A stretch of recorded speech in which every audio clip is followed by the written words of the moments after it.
Hi everyone, welcome to my YouTube channel. ಇವತ್ತಿನ ಮುದ್ದು ಸೊಸೆ ಧಾರಾವಾಹಿ ಏನಾಗುತ್ತಂತ ನೋಡ್ಕೊಂಬರೋಣ ಬನ್ನಿ. ಮೊದಲಿಗೆ ಎಲ್ಲರೂ ಊಟ ಮಾಡಿರೋ ಎಲೆಗಳನ್ನು ಎತ್ತುತ್ತಾ ಇರ್ತಾರೆ. ಆ ಟೈಮಲ್ಲಿ ಒಂದು 10 ರೂಪಾಯಿ ನೋಟ್ ಸಿಗುತ್ತೆ. ಆ ದುಡ್ಡನ್ನು ನೋಡಿ ವಿದ್ಯೆಯವರು ಭಾವುಕ ಆಗ್ತಾರೆ. ಅಲ್ಲ ಅತ್ತಿಯಮ್ಮ, ಆ ನನ್ನ ಮಗ ಪಾಯಸ ಚೆನ್ನಾಗೈತೆ ಅಂತ ಅಂದ್ಬಿಟ್ಟು 4-5 ಸಲ ಹಾಕಿಸ್ಕೊಂಡು ತಿನ್ಬಿಟ್ಟು ಬರೀ 10 ರೂಪಾಯಿ ಇಟ್ಬಿಟ್ಟು ಹೋಗಿದ್ದಾನಲ್ಲ, ಅವ್ನು ಹೊಟ್ಟೆ ಒಡೆದೋಗಿ ಕೆರೆ ಕಡೆಗೆ ಹೋಗ ಅಂತ ಕ್ವಾಟ್ಲೆ ಹೇಳ್ತಾರೆ. ವಿದ್ಯೆ ಹೇಳ್ತಾರೆ, ನಾವು ಮಾಡ್ತಾ ಇರೋದು ಮೈ ಊಟ, ಅವ್ರವ್ರಿಗೆ ಶಕ್ತಿ ತಕ್ಕಂಗೆ ದುಡ್ಡನ್ನ ಇಟ್ಬಿಟ್ಟು ಹೋಗ್ತಾರೆ ಅಂತ ವಿದ್ಯೆಯವ್ರು ಹೇಳ್ಬಿಟ್ಟು ಎಲೆಗಳನ್ನು ಎತ್ತುತ್ತಾರೆ. ಅಷ್ಟರಲ್ಲಿ ಭದ್ರ ಅಜ್ಜಿ ಆಗಿ ಮೋಹನ ಮತ್ತೆ ಚಂಪಾ ಅವರು ಸೇರಗೊಚ್ಕೊಂಡು ವಿದ್ಯೆ ಇರೋ ಕಡೆ ಬರ್ತಾರೆ. ಸನ್ನೆ ಮಾಡಿ ವಿದ್ಯಾನ ಕರೀತಾರೆ ಭದ್ರ ಅಜ್ಜಿ.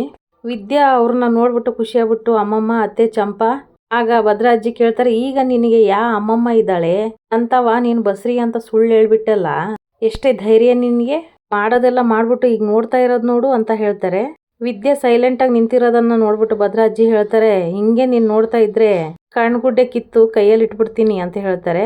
ಅಮ್ಮಮ್ಮ ಅದು ಅಂತ ಚಂಪಾ ಹೇಳ್ತಾ ಇರ್ಬೇಕಾದ್ರೆ ಭದ್ರ ಅಜ್ಜಿ ಹೇಳ್ತಾರೆ, ನೀನು ಸುಮ್ಕೆ ಇರೇ, ಏನೇ ಬಿಟ್ಟಂಗೆ ನೋಡ್ತಾ ಇದೀಯಾ, ನೀನ್ ಮಾಡಿರೋ ಕೆಲಸ ಸರಿನಾ ಅಂತ ಕೇಳ್ತಾರೆ ಭದ್ರ ಅಜ್ಜಿ.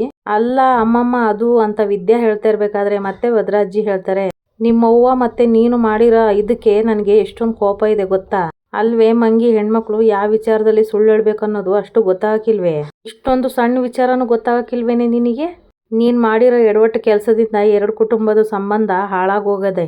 ಆಗ ಮೋಹನ್ ಅವ್ರು ಹೇಳ್ತಾರೆ, ಅತ್ತೆ ಅದೆಲ್ಲ ಈಗ ಯಾಕೆ ಬಿಡಿ, ಅದು ಹೆಂಗೆ ಬಿಡೋಕ್ಕಾಗುತ್ತೆ, ಇಲ್ಲಾದ್ರೆ ಇವಳು ಬಸ್ರಿ ಹೌದು ಅಲ್ವಾ ಅಂತ ತಿಳ್ಗಬೇಕಲ್ವೇ. ಅಯ್ಯೋ ಅಮ್ಮಮ್ಮ, ದಿಟ್ಟವಾಗ್ಲೂ ಈ ಕಿತ ನನ್ನ ಹೊಟ್ಟೆ ಒಳಗೆ ಮಗು ಬೆಳೀತಾ ಇದೆ ಅಮ್ಮಮ್ಮ, ಆಟೆ ಅಲ್ಲ ಡಾಕ್ಟರ್ ತವ ನಾನು ಒಬ್ಳೆ ಹೋಗಿದ್ದೆ, ಬ್ಲಡ್ ಟೆಸ್ಟು ಎಲ್ಲ ಮಾಡಿಸ್ದೆ, ನಾನು ಬಸ್ರಿ ಆಗಿದ್ದೀನಿ ಅಂತ ವಿದ್ಯೆ ಹೇಳ್ತಿದ್ದ ಹಾಗೆ ಭದ್ರ ಅಜ್ಜಿ ತುಂಬಾ ಖುಷಿ ಪಡ್ತಾರೆ. ನೋಡು, ಈಗ ನಿನ್ನ ಹೊಟ್ಟೆಯಲ್ಲಿ ನಮ್ಮ ವಂಶದ ಕುಡಿ ಬೆಳೀತಾ ಇದೆ, ನೀನು ಓದು ಗೀದು ಅಂತ ಉದಾಸೀನ ಮಾಡಕ್ ಹೋಗ್ಬೇಡ, ಒಟ್ಟೊತ್ತಿಗೆ ಉಣ್ಕೊಂಡು ತಿನ್ಕೊಂಡು ಆರೋಗ್ಯನ ಸರಿಯಾಗಿ ನೋಡ್ಕೋಬೇಕು ಅಂತ ಅಜ್ಜಿ ಹೇಳಿದಾಗ ಆಯ್ತು ಅಮ್ಮಮ್ಮ ಅಂತ ವಿದ್ಯೆ ಹೇಳ್ತಾರೆ. ಆಯ್ತು ಅಂದ್ರೆ ನಾನೇ ನಿನ್ನನ್ನು ಬಿಡಕ್ಕಿಲ್ಲ, ದಿನಾಲು ಫೋನ್ ಮಾಡಿ ತನಿಖೆ ತಗೋತೀನಿ ಅಂತ ಹೇಳ್ತಾರೆ. ಸರಿ, ನನಗಿವಾಗ ಹೊಟ್ಟೆ ಹಸಿತೈತೆ, ಬಡಿಸ್ ನಡಿ ಅಂತ ಹೇಳ್ತಾರೆ ಭದ್ರ ಅಜ್ಜಿ. ಭದ್ರ ಅಜ್ಜಿ ಹಾಗೆ ಮೋಹನ ಅವರು ಮತ್ತೆ ಚಂಪಾ ಅವರು ಊಟಕ್ಕೆ ಅಂತ ಪಂಕ್ತಿಗೆ ಬಂದು ಕೂತ್ಕೋತಾರೆ. ಅಮ್ಮಮ್ಮ ಸಂದಾಗಿದೆಯಾ ಅಂತ ಕ್ವಾಟ್ಲೆಯವ್ರು ಕೇಳ್ತಾರೆ. ಆಗ ಮೋಹನ್ ಅವ್ರು ಹೇಳ್ತಾರೆ, ಓಹೋ ಇವಾಗ ನಿನಗೆ ನೆನಪಿಗೆ ಬಂದ್ವೇನಪ್ಪ, ಈ ಜೀವ ಇರೋ ಗಂಟ ನಾನು ಮರೆಯಕ್ಕಿಲ್ಲ ಅತ್ತೆ ಅಂತ ಕ್ವಾಟ್ಲೆ ಹೇಳ್ತಾರೆ. ಅಂತವ್ನ ಯಾಕ್ಲ ಹೇಳ್ದೆ ಕೇಳ್ದೆ ಬಂದೆ ಅಂತ ಕೇಳ್ತಾರೆ ಅಜ್ಜಿ. ನಿಮ್ಮ ಮೊಮ್ಮಗ ಕಪಾಳಕ್ಕೆ ಬಾರಿಸೋದಲ್ದೆ ಅಟ್ಟಿ ಬಿಟ್ಟು ಕಡ್ದೋಗು ಅಂದ್ಬಿಟ್ಟ, ಅದಕ್ಕೆ ಅತ್ತಿಗೆಮ್ಮನ ಮನೆಗೆ ಬಂದೆ ಅಂತ ಕ್ವಾಟ್ಲೆ ಹೇಳ್ತಾರೆ. ಅದಕ್ಕೆ ಅಣ್ಣ ತಂಗಿ ಇಬ್ರು ಒಂದಾಗ್ಬಿಟ್ರೆ ಅಲ್ವೇ, ಕಳ್ರಿಬ್ರು ಸರಿಯಾಗೇ ಇದ್ದೀರಿ, ಆಮ್ಯಾಕ್ ನಿಮ್ಮನ್ನ ನೋಡ್ಕೊಂತೀನಿ ಅಂತ ಹೇಳ್ತಾರೆ ಭದ್ರ ಅಜ್ಜಿ. ಇವಾಗ ಊಟ ತನ್ನಿ ಅಂತ ಹೇಳಿದಾಗ ವಿದ್ಯೆಯವ್ರು ಹೇಳ್ತಾರೆ, ಆಯ್ತು ಅಮ್ಮಮ್ಮ ಅಂತ ಹೇಳ್ತಾರೆ. ಈ ಕಡೆ ಎಲ್ರು ಊಟ ಮಾಡ್ತಾ ಇರ್ತಾರೆ. ಇನ್ನೊಂದ್ ಕಡೆ ಶಿವರಾಮೇಗೌಡ್ರನ್ನ ತೋರಿಸ್ತಾರೆ. ಚಿಕ್ಕಪ್ಪ ನಮ್ಗಿನ್ನೂ ಲೇಟ್ ಆಗ್ತದೆ, ನಾವು ಹೊರಡ್ತೀವಿ ಅಂತ ಹೇಳ್ತಾರೆ ಶಿವರಾಮೇಗೌಡ್ರು. ಅದೇನಪ್ಪ ಊಟದ ಹೊತ್ತಿಗೆ ಬಂದ್ಬಿಟ್ಟು ಊಟ ಮಾಡ್ದಂಗೆ ಹೋಗೋದಂತೆ, ಅದೇನದು ಅಂತ ಚಿಕ್ಕೇಗೌಡ್ರು ಹೇಳ್ತಾರೆ. ಅದು ಹಂಗಲ್ಲ ಚಿಕ್ಕಪ್ಪ ಅಂತ ಶಿವರಾಮೇಗೌಡ್ರು ಹೇಳಿದಾಗ ಚಿಕ್ಕೇಗೌಡ್ರು ಹೇಳ್ತಾರೆ, ಹಂಗೂ ಇಲ್ಲ ಹಿಂಗೂ ಇಲ್ಲ, ಯಾರು ಇಲ್ದಾರನ್ನಂಗೆ ಹಸ್ಕೊಂಡು ಹೋಗ್ತೀಯಾ, ನೀನು ಹಂಗೆ ಹೋದ್ರೆ ನಮಗೆ ಶಾನೆ ಬೇಸರ ಆಯ್ತದೆ. ಗೋವಿಂದ ಭದ್ರ ನೀವೇನ್ ಹೇಳ್ತಿರಲ್ಲ ಅಂತ ಶಿವರಾಮೇಗೌಡರು ಕೇಳ್ತಾರೆ. ಅಣ್ಣ ಚಿಕ್ಕಪ್ಪ ಅಷ್ಟೊಂದು ಹೇಳ್ತಾ ಇದಾರೆ, ಊಟ ಮಾಡ್ಕೊಂಡು ಹೋಗೋಣ ಬಿಡು ಅಂತ ಹೇಳ್ತಾರೆ ಗೋವಿಂದ ಅವರು. ಆಗ ಭದ್ರ ಅವ್ರು ಹೇಳ್ತಾರೆ, ಹ್ಞೂ ಅಪ್ಪಯ್ಯ, ಮಾದೇವಿ ಅತ್ತೆ ಕೈ ರುಚಿ ತಿನ್ಬಿಟ್ಟು ಬಾಳ ದಿನ ಆಗೈತೆ, ಊಟ ಮಾಡ್ಕೊಂಡೇ ಹೋಗೋಣ ಬಿಡು ಅಂತ ಹೇಳ್ತಾರೆ ಭದ್ರ ಅವರು. ಸರಿ ಕಣ್ರಪ್ಪ, ನೀವ್ ಒಪ್ಕೊಂಡ್ಮೇಲೆ ನಂದಿನ್ನೇನೈತಿ ಅಂತ ಹೇಳ್ತಾರೆ ಶಿವರಾಮೇಗೌಡರು. ಈ ಕಡೆ ನೋಡಿದ್ರೆ ಚಿತ್ರ ಅವ್ರು ಹೇಳ್ತಾರೆ, ಅಲ್ಲ ಕಣವ, ನಾವೆಲ್ಲರೂ ಇಲ್ಲೇ ಇದೀವಿ, ಅಮ್ಮಮ್ಮ ಮತ್ತೆ ದೊಡವ ಕಾಣಿಸ್ತಾ ಇಲ್ವಲ್ಲ ಅಂತ ಹೇಳ್ತಾರೆ. ಇಲ್ಲೇ ಎಲ್ಲೋ ಇರ್ತಾರೆ ಬಿಡು ಅಂತ ಹೇಳ್ತಾರೆ ಈಶ್ವರಿ. ಅವ್ವ, ನಾವು ಕಾರ್ ಇಳಿದು ಅಟ್ಟಿ ಒಳಗೆ ಬಂದು ತಾನೆ, ಅವರು ನಮ್ ಕೊಟ್ಟೆ ಅಟ್ಟಿ ಒಳಗೆ ಬಂದಂಗ್ ಮಾಡಿ ಅವ್ ಈಗ ಎಲ್ಲೂ ಕಾಣಿಸ್ತಾ ಇಲ್ಲವಾ ಅಂತ ಹೇಳ್ತಾರೆ ಚಿತ್ರ. ಅಯ್ಯೋ ಇಲ್ಲೇ ಎಲ್ಲೋ ಬಿದ್ದಿರ್ತಾರ ಕಣೆ, ನಿನಗೆ ಯಾಕೆ ಅಂತ ಕೇಳ್ತಾರೆ ಈಶ್ವರಿ. ಅವ್ವ, ನನಗೆ ಅನಿಸ್ತೈತೆ ಅವ್ರು ಏನಾದ್ರು ಮುಯಿ ಊಟಕ್ಕೆ ಹೋಗಿದಾರೇನೋ ಅಂತ ಅನಿಸ್ತೈತಿ ಅಂತ ಹೇಳ್ತಾರೆ ಚಿತ್ರ. ಸಾಧ್ಯವೇ ಇಲ್ಲ, ಇವ್ರು ಇಷ್ಟೊಂದು ಎದ್ರ ಪುಕ್ಳುಗಳು ಇದೆಲ್ಲ ಮಾಡ್ತಾರ, ಹಿಂಗ್ ಮಾಡಿದ್ರೆ ನಿಮ್ ದೊಡ್ಡಪ್ಪ ಬಲಿ ಹಾಕ್ತಾರಂತ ಅವ್ರಿಗೆ ಚೆನ್ನಾಗ್ ಗೊತ್ತು, ಅಲ್ಲಿಗೆ ಹೋಗಿರಕ್ ಸಾಧ್ಯನೇ ಇರಕ್ಕಿಲ್ಲ ಅಂತ ಈಶ್ವರಿ ಹೇಳಿದಾಗ ಆದ್ರೂ ಅವ್ವ ಅಂತ ಚಿತ್ರ ಹೇಳ್ತಾರೆ. ಈ ಕಡೆ ನೋಡಿದ್ರೆ ಮಾದೇವಿ ಅವರು ಹೇಳ್ತಾರೆ, ಅಪ್ಪ ನಿಮ್ಮ ಹತ್ರ ಸ್ವಲ್ಪ ಮಾತಾಡ್ಬೇಕಾಗಿತ್ತು ಅಂತ ಚಿಕ್ಕೇಗೌಡ್ರ ಹತ್ರ ಹೇಳ್ತಾರೆ. ಶಿವರಾಮ, ನೀವು ಮಾತಾಡ್ತಾ ಕೂತಿರಿ, ನಾನು ಬಂದೆ ಅಂತ ಹೇಳ್ತಾರೆ ಚಿಕ್ಕೇಗೌಡ್ರು. ನೋಡಿದ್ರೆ ಈಶ್ವರಿ ಅವರು ಅಮ್ಮಮ್ಮ ಮತ್ತೆ ಮೋಹನ್ ಅವ್ರು ಕಾಣ್ತಾ ಇಲ್ಲ ಅನ್ನೋ ವಿಷಯನ ಶಿವರಾಮೇಗೌಡ್ರು ಕಿವಿಗೆ ಮುಟ್ಟಿಸ್ತಾರೆ. ಚಿಕ್ಕೇಗೌಡ್ರು ಒಳಗಡೆ ಬಂದ್ಬಿಟ್ಟು ಹೇಳ್ತಾರೆ, ಏನಾಯ್ತವ, ಊಟ ಮಾಡ್ಕೊಂಡೇ ಹೋಗ್ತಾರೆ, ಅಡಿಗೆ ಸಿದ್ಧ ಐತಿ ತಾನೆ ಅಂತ ಕೇಳ್ತಾರೆ. ಅಲ್ಲ ಕಣಪ್ಪ, ಮನೆಯಲ್ಲಿ ಅಡಿಗೆ ಮಾಡ್ಬೇಡ, ಅಲ್ಲೇ ಊಟ ಮಾಡ್ಕೊಂಡ್ ಬರುವ ಅಂತ ಹೇಳ್ಬಿಟ್ಟು ಇವಾಗ ಅಡಿಗೆ ಮಾಡು ಅಂತ ಹೇಳ್ತಾ ಇದೀಯ ಅಂತ ಮಾದೇವಿ ಕೇಳ್ತಾರೆ. ಇದಕ್ಕಿದ್ದಂಗೆ ಇಷ್ಟು ಜನಕ್ಕೆ ಒಬ್ಳೆ ಅಡಿಗೆ ಹೆಂಗ್ ಮಾಡ್ಲಿ ಹೇಳು ಅಂತ ಕೇಳ್ತಾರೆ. ಪಕ್ಕದ ಮನೆ ನಂಜಿ ಇದ್ದಾಳೆ ಅಂತ ಅನ್ಕೊಂಡ್ರೆ ಅವಳು ಊಟಕ್ಕೆ ಹೊಂಟೋಗೋಳೆ, ನಾನ್ ಏನ್ ಮಾಡ್ಲಿ ಹೇಳು ಅಂತ ಕೇಳ್ತಾರೆ ಮಾದೇವಿಯವರು. ಹೋಗ್ತೀನಂತ ಅವ್ರು ಹೇಳಿದ್ರು ಊಟ ಮಾಡ್ಕೊಂಡು ಹೋಗ್ರಿ ಅಂತ ನಾನೇ ಹಿಂಸೆ ಕೊಟ್ಕೊಂಡು ಇಲ್ಲಿ ಇರಿಸ್ಕೊಂಡಿದೀನಿ, ಈಗ ಅಡಿಗೆ ಮಾಡಿಲ್ಲ ಅಂತ ಹೆಂಗವ ಹೇಳೋದು. ಇವತ್ ನೋಡಿದ್ರೆ ಬಾಡೂಟ, ಇನ್ಯಾರು ಊಟಕ್ಕೆ ಬಂದವ್ರು ಅಂತ ನಮ್ಮ 3 ಹೋಟೆಲ್ಗಳು ಯಾರು ಬಾಗಿಲು ತೆಗ್ದಿಲ್ಲ. ಅಂತ ಚಿಕ್ಕೇಗೌಡರು ಹೇಳಿದಾಗ ಮಾದೇವಿ ಅವರು ಹೇಳ್ತಾರೆ, ಅಪ್ಪ ನಾನೊಂದು ಮಾತು ಹೇಳ್ತೀನಿ ಕೇಳಿ. ಏನ್ ಹೇಳವ ಅಂತ ಚಿಕ್ಕೇಗೌಡರು ಹೇಳ್ತಾರೆ.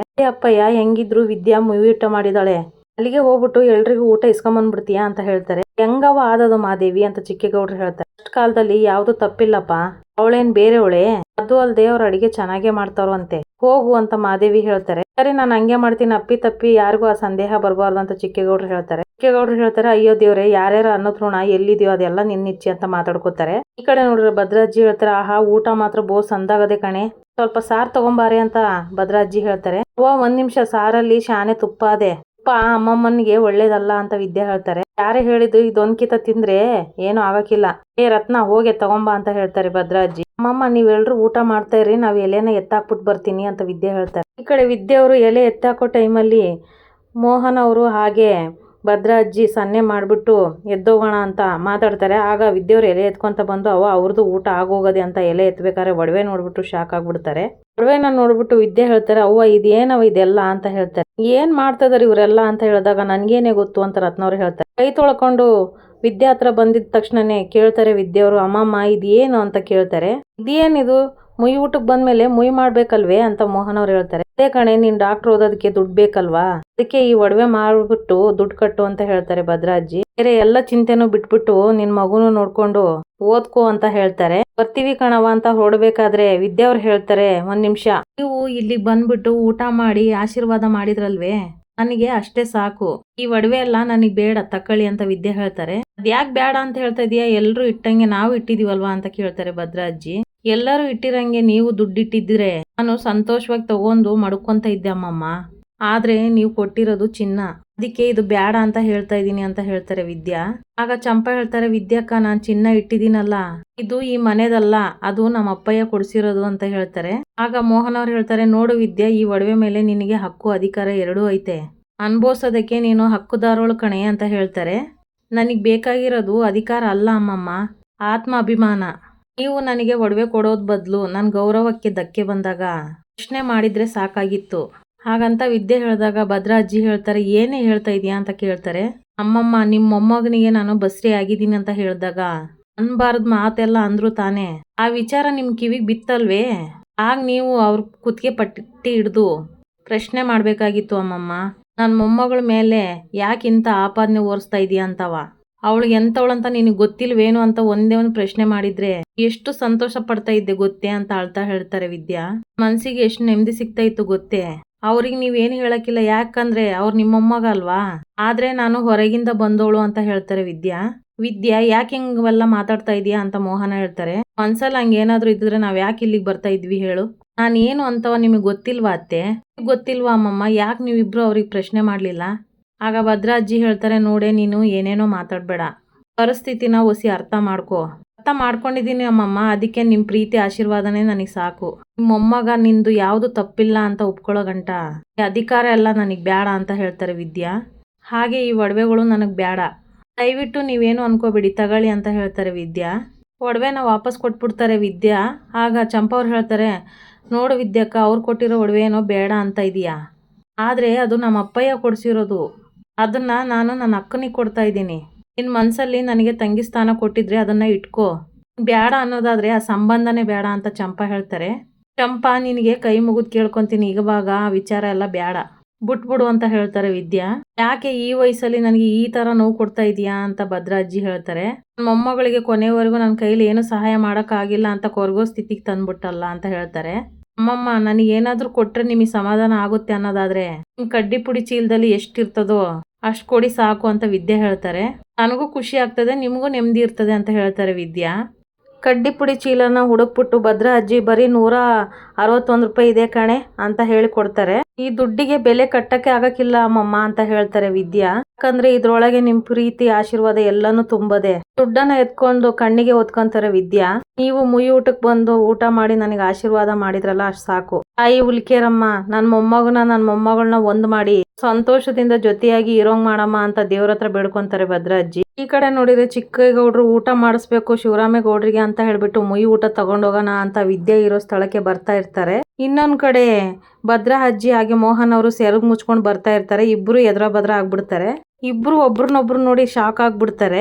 ಭದ್ರಾಜ್ಜಿ ಮನ್ಸೊಳಗೆ ಅನ್ಕೊಂತಾರೆ, ಅಯ್ಯೋ ಶಿವನೇ, ನಮ್ಮನ್ನ ಹುಡ್ಕೊಂಡ್ ಬಾ ಅಂತ ಹೇಳಿ ಶಿವರಾಮ ಚಿಕ್ಕೇಗೌಡನ್ನೇ ಕಳಿಸ್ಬಿಟ್ಟಾನಲ್ಲ, ಇವಾಗ ಏನ್ ಮಾಡೋದು ಅಂತ ಮನ್ಸೊಳಗೆ ಅನ್ಕೊಂಡ್ರೆ, ಇನ್ನೊಂದ್ ಕಡೆ ಚಿಕ್ಕೇಗೌಡರು ಮನ್ಸೊಳಗೆ ಅನ್ಕೊಂತಾರೆ, ಏನ್ ಗ್ರಾಚಾರ ಬಂತಪ್ಪ, ನಾನು ಎಲ್ಲಿಂದ ಊಟ ತರ್ತೀನಿ ಅಂತ ನೋಡಕ್ ಬಂದಂಗವ್ರೆ ಅಂತ ಅನ್ಕೋತಾರೆ. ಇಬ್ರು ಒಂದೇ ಸಲ ಶಿವರಾಮಿಗ್ ಮಾತ್ರ ಅಂತ ಹೇಳಿದಾಗ ಸ್ಟಾಪ್ ಆಗ್ಬಿಡ್ತಾರೆ. ಅಂದ್ರೆ ನೀನ್ ಇಲ್ಲಿಗ್ ಬಂದಿರೋದು ಅಂತ ಹೇಳ್ತಾರೆ ಭದ್ರಾಜ್ಜಿ. ಹಂಗಾದ್ರೆ ನೀವ್ ಇಲ್ಲಿಗ್ ಬಂದಿರೋದು ಊಟಕ್ಕೇನಾ ಅಂತ ಚಿಕ್ಕೇಗೌಡರು ಕೇಳ್ತಾರೆ. ಹೌದು, ನೀನು ಅಂತ ಕೇಳ್ತಾರೆ ಭದ್ರಾಜ್ಜಿ. ಊಟ ತಗೊಂಡ್ ಹೋಗಕ್ಕೆ ಅಂತ ಚಿಕ್ಕೇಗೌಡರು ಹೇಳ್ತಾರೆ. ಊಟನ ಯಾಕೆ ಅಂತ ಭದ್ರಾಜ್ಜಿ ಕೇಳಿದಾಗ, ಹೆಂಗಿದ್ರು ಪೂಜೆ ಆದ್ಮೇಲೆ ಇಲ್ಲೇ ಊಟ ಮಾಡೋದಲ್ವಾ ಅಂತ ಅನ್ಕೊಂಡು ಅಟ್ಟಿಲಿ ಅಡಿಗೆ ಮಾಡಿರ್ಲಿಲ್ಲ, ಹಂಗಾಗಿ ಊಟ ತಗೊಂಡ್ ಹೋಗೋಣ ಅಂತ ಬಂದೆ ಅಂತ ಹೇಳ್ತಾರೆ ಚಿಕ್ಕೇಗೌಡರು. ಹಂಗಾದ್ರೆ ಸರಿ ಚಿಕ್ಕೇಗೌಡ್ರೆ, ಈ ವಿಷಯ ಯಾರಿಗೂ ಗೊತ್ತಾಗಬಾರ್ದು ಅಂತ ಹೇಳ್ತಾರೆ. ಸರಿ ಅಂತ ಹೇಳಿ ಮತ್ತೆ ವಿದ್ಯೆ ಇರೋ ಜಾಗಕ್ಕೆ ಬಂದ್ಬಿಟ್ಟು, ರತ್ನಮ್ಮ, ನಮಗೆ ನೀವು ಮಾಡಿರೋ ಅಡುಗೆ ಬೇಕು, ಅಟ್ಟಿಲಿ ಅಡುಗೆ ಮಾಡಿಲ್ಲ, ಹಾಗಾಗಿ ಊಟ ತೊಗೊಂಡೋಗೋಕ್ಕೆ ಬಂದೀನಿ, ಕೊಡ್ತೀರಲ್ವ ಅಂತ ಚಿಕ್ಕೇಗೌಡರು ಕೇಳಿದಾಗ, ಅಯ್ಯೋ, ನಮ್ಮ ಮನೆಯವ್ರಿಗೆ ಊಟ ಮಾಡಿಸಿ ಕಳ್ಸೋಣ ಅಂದರೆ ಅವ್ರಿಗೂ ನಮಗೂ ಈಗಿರೋ ಇದರಲ್ಲಿ ಆಗ್ತಾಯಿಲ್ಲ, ಸರಿ ಬಿಡಿ, ಅನ್ನದ ಋಣ ಎಲ್ಲೈತೋ, ಊಟ ಮಾಡ್ಕೊಂಡು ಹೋಗಲಿ ಅಂತ ಬಾಕ್ಸಿಗೆ ಹಾಕ್ತಾರೆ. ಇಲ್ಲಿಗೆ ಈ ಸಂಚಿಕೆ ಮುಗಿಯುತ್ತೆ. ಯಾರೆಲ್ಲ ನನ್ನ ಚಾನಲ್ ನೋಡ್ತಿದ್ರು ದಯವಿಟ್ಟು ಸಬ್ಸ್ಕ್ರೈಬ್ ಮಾಡ್ಕೊಳ್ಳಿ, ಹಾಗೆ ಒಂದು ಲೈಕು ಶೇರ್ ಮಾಡಿ. ವಿಡಿಯೋ ನೋಡಿದ್ದಕ್ಕಾಗಿ ಧನ್ಯವಾದಗಳು.